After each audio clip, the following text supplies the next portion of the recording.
Eu não moro mais na rua. Jurandir Emídio, o pandeirista do projeto Pagode na Lata, encontrou o lugar para chamar de casa.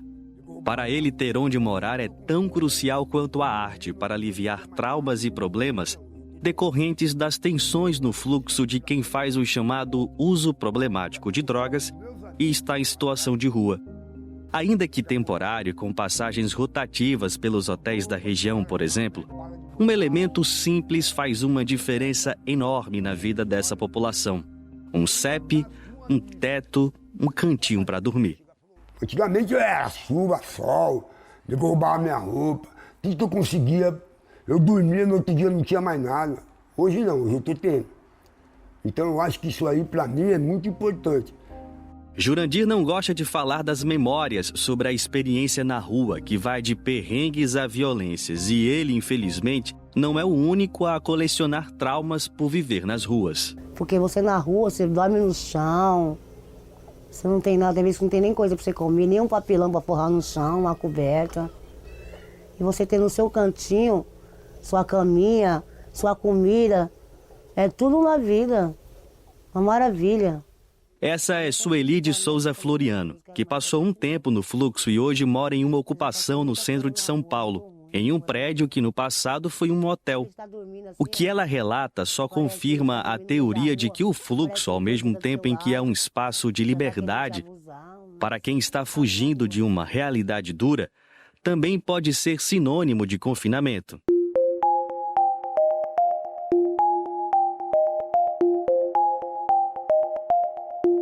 Esse podcast vai contar a história desse território e das pessoas que habitam esse lugar.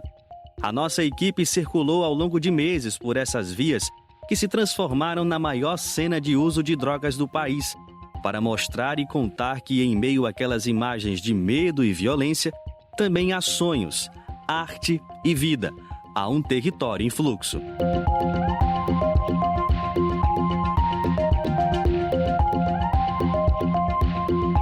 Há dois campos que divergem na interpretação sobre qual é a melhor forma de abordar a população do fluxo. De um lado, tem quem aposta na repressão, na internação compulsória e nos tratamentos punitivistas, individualizando o problema, criminalizando o consumo de drogas e achando que a solução é prender ou remover a população arbitrariamente daquele território. Do outro, há o entendimento de que a relação precisa ser de baixa exigência e que cabe ao poder público, sobretudo, ouvir, acolher e ofertar serviços que reduzem os danos, conectando saúde, assistência social, geração de emprego e cultura. Uma ação que respeite a condição daquele indivíduo e, ao mesmo tempo, crie portas de saída para esse uso problemático das drogas.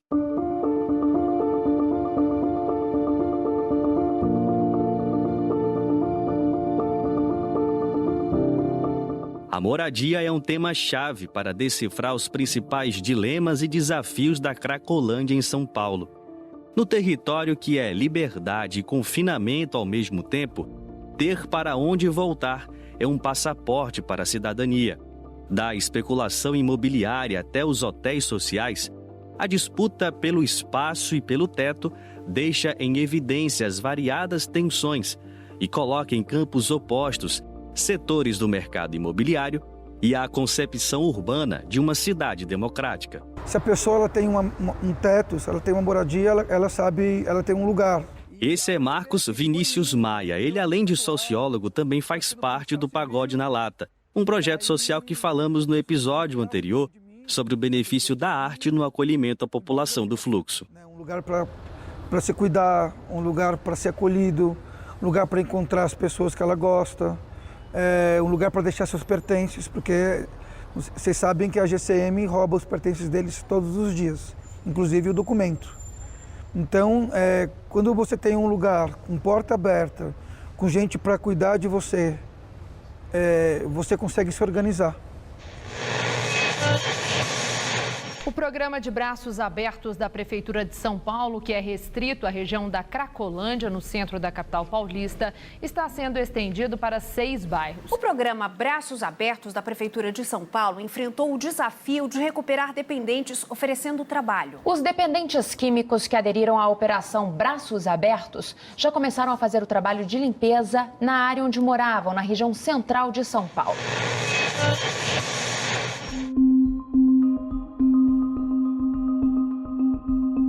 Em 2014, a Prefeitura de São Paulo criou o programa de Braços Abertos, que tinha a finalidade de assegurar os direitos humanos à população usuária de drogas em situação de rua na cidade, especificamente os usuários de crack. O programa era baseado na política de redução de danos e foi executado por meio de uma coordenação entre diversas secretarias. Com o de Braços Abertos, a Prefeitura oferecia serviços de saúde, assistência, trabalho e até moradia, sem usar métodos violentos. Marcos Vinícius lembra da atuação desse programa. O programa de Braços Abertos ele veio para revolucionar essa história que você só pode cuidar das pessoas, só pode ter a estratégia de cuidar de alguém se ela tiver em abstinência. A gente tem a ideia que a gente pode cuidar de todo mundo, usando droga ou não. E aí também o programa ele bebeu num programa do Canadá chamado Housing First, que é a ideia da primeira casa, né? Mas a experiência que parecia promissora não durou muito tempo.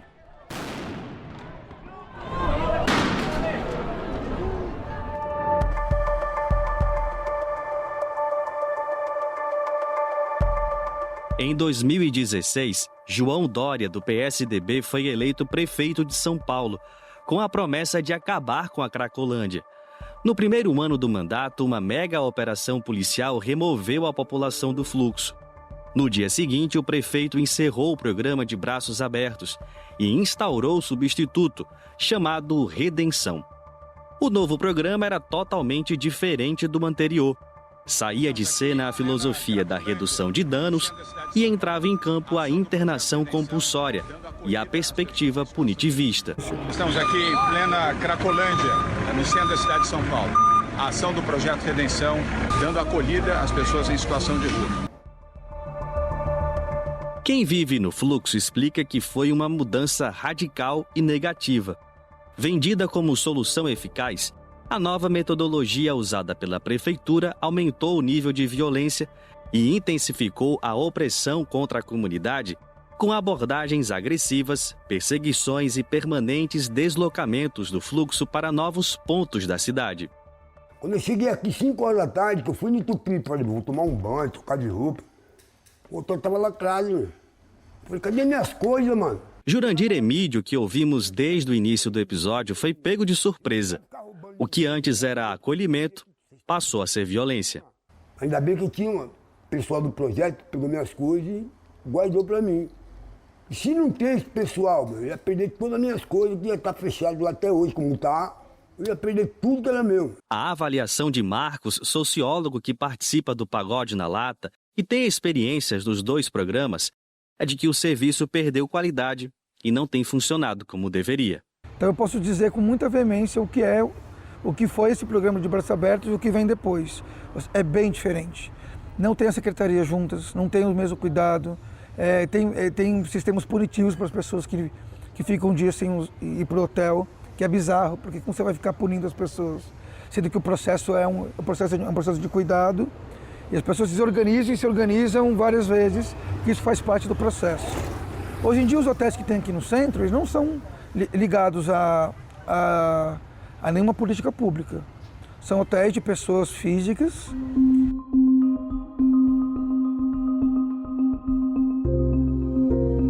No momento em que estamos gravando esse episódio, um novo capítulo foi aberto na história da repressão contra as pessoas que vivem no fluxo.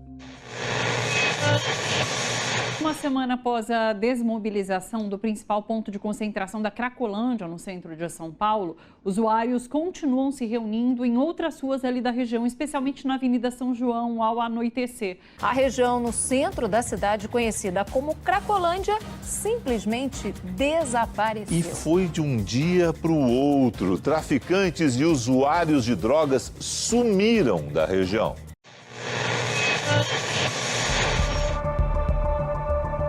O atual prefeito Ricardo Nunes, do MDB, declarou à imprensa que estava surpreso com a saída do fluxo da Rua dos Protestantes, na área central da cidade. A mais recente dispersão gerou uma nova onda de pânico, estereótipos e discursos rasos sobre o que acontece no território. As manchetes destacam que a Cracolândia desapareceu e abriu uma questão em estado de alarme.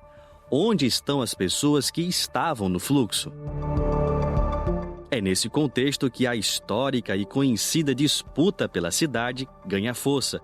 O avanço da especulação imobiliária. O uso da força policial sem a perspectiva da redução de danos está associada à ideia de higienizar áreas do centro da cidade para a expansão do mercado imobiliário. Não há política de moradia para quem mais precisa de teto. O foco é tratar o desenvolvimento urbano apenas como negócio.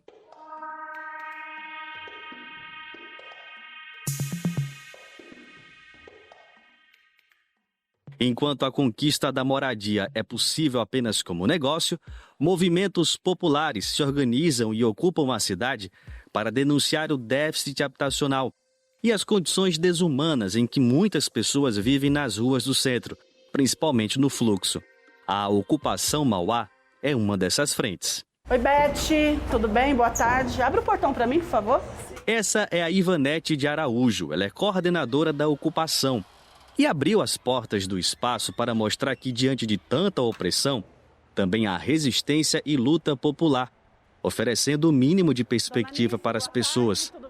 Hoje, são mais de 200 famílias que moram num prédio que há 18 anos estava abandonado e devendo uma grana alta de IPTU para a prefeitura. Cada janela é uma vida, cada janela é um morador. Cada janela são famílias que teve um impacto positivo na vida delas.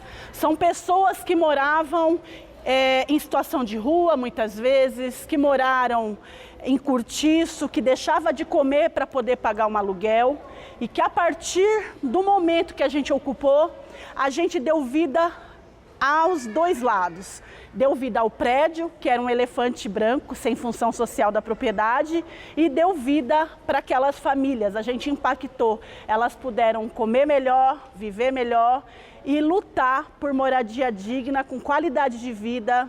Uma dessas pessoas é a Sueli de Souza Floriano, que conhecemos no início do episódio. Ela mora na ocupação Mauá desde 2012. O roteiro da vida dela é triste, impactante e surpreendente. A mãe de Sueli morreu quando ela tinha 9 anos de idade. Depois disso, ela passou a usar drogas e a viver em situação de rua. Sueli tem 4 filhos, mora com 3 deles. Um está com o pai no estado do Ceará. Ela também tem 4 passagens pela polícia. Hoje tem uma rotina estabilizada e consegue se organizar a partir do apoio que tem na ocupação. Porque você na rua, você dorme no chão. Você não tem nada, às vezes não tem nem coisa para você comer, nem um papelão para forrar no chão, uma coberta. E você tem no seu cantinho, sua caminha, sua comida, é tudo na vida. Uma maravilha. Quando eu consegui com a NET, eu falei, meu Deus, não quero mais sair daqui não. Porque eu já passei muita coisa na rua, muito ruim, morar na rua. Às vezes tá dormindo assim, ó, parece, tem vezes que tá dormindo no meio da rua, parece um doido deita do seu lado. Já tá querendo te abusar, o negócio é embaçado na rua. Você não vacilar, te mata, faz os negócios, depois mata você ali mesmo. É muito ruim a rua. Ruim demais. Ivanete, coordenadora da ocupação Mauá, recorda a influência do movimento no debate sobre moradia. A existência da ocupação é ferramenta política na avaliação dela, para alertar o poder público a respeito do cuidado com a população em situação de rua. Além disso, acredita que a organização de moradores é capaz de incidir nas regras sobre ocupação da área urbana do centro da cidade, mapeando edificações sem função social e agrupando famílias que precisam de um teto. Durante todos esses anos, 18 anos, e não são 18 dias, a gente viu várias coisas, principalmente com os nossos irmãos e irmãs moradores e moradoras em situação de rua e situação de drogadição. Não tem um olhar, infelizmente, para essa população. Infelizmente, não tem um projeto para um olhar humano para essas pessoas. Então, tipo assim, eu vou pôr o apelido de Cracolândia para diminuir o valor da terra e eu chegar lá, comprar preço de banana e criar grandes palacetes, grandes palácios, grandes... Entende? E os moradores de situação de rua foram mudando. Aos poucos, vários prédios foram caindo, vários cortiços foram desmoronando através do sistema que foi injetado aqui, tá certo? Inclusive alguns prédios e alguns cortiços com família dentro. Horror isso, sabe? E a gente foi acompanhando e foi assistindo tudo isso. E nós fomos entendendo que nós tínhamos que ficar cada vez mais resistente. Porque se a gente afrouxasse qualquer minuto, seríamos a próxima vítima.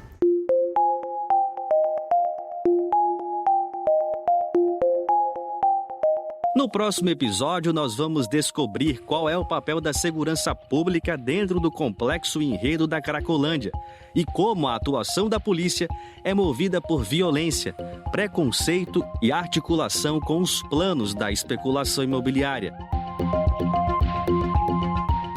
O Território em Fluxo é uma realização do CP Mídias e do Brasil de Fato, viabilizada por meio de emenda parlamentar do deputado estadual Eduardo Suplicy, com realização da Secretaria de Cultura, Economia e Indústrias Criativas do Governo do Estado de São Paulo. A locução e a roteirização são minhas, Afonso Bezerra. A edição é de Camila Salmásio. A produção executiva é de Camila Guiar, Tatiana Solimeu e Cibele Lima. A produção de Camila Guiar. Direção de Yolanda Depisol. A reportagem é de Gabriela Moncal e Beatriz Draghi Ramos. A técnica de áudio é Lua Gattinoni. Identidade visual e motion de Marco Antônio Vieira. Nesse episódio, usamos áudio da TV Brasil, CNN, TVT, TV Gazeta e SBT. No Brasil de Fato, a coordenação de áudio e vídeo é de Monize Ravena. A supervisão de projetos especiais é de Vitor Shimomura. A comunicação e marketing com Carolina Apple, Bruno Amorim, Igor Dutra e Jéssica Antunes. A direção executiva é de Nina Fidelis.